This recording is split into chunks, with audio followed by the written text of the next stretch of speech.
أكبر وأخطر سجن في العالم. عارف أكبر وأخطر سجن في العالم؟ للأسف كتير بندخله برجلينا، مفيش قاضي بيحكم علينا أن ندخل السجن ده. عارف أقصد إيه؟ سجن الوهم، سجن الخوف.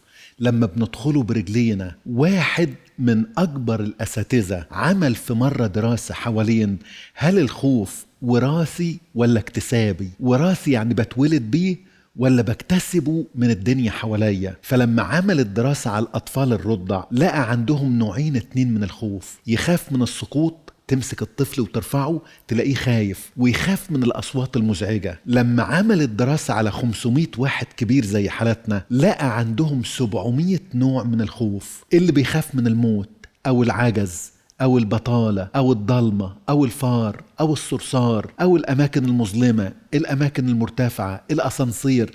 عد 700 نوع. اللي عايز أقوله لك، أرجوك تحرر من الخوف. هل تعلم ان في اصل اللغة الايمان والامان من اصل واحد؟ عشان كده ان لم تؤمنوا لا تأمنوا. حجم المخاوف في حياتنا بحجم المسافة اللي بيننا وبين ربنا. كل ما نبعد عن الله يزيد القلق والخوف والوهم في حياتنا، كل ما نقرب منه يتلاشى الخوف من حياتنا. أدعوك سلم مخاوفك للقدير، اطرح كل خوف وكل وهم وكل قلق، وخلي عينيك على الله، وخلي قلبك مليان بإيمان إن الله معاك، ماسك إيدك، هيحفظك، هيحميك من كل المخاوف. أتمنى لك حياة الأمان.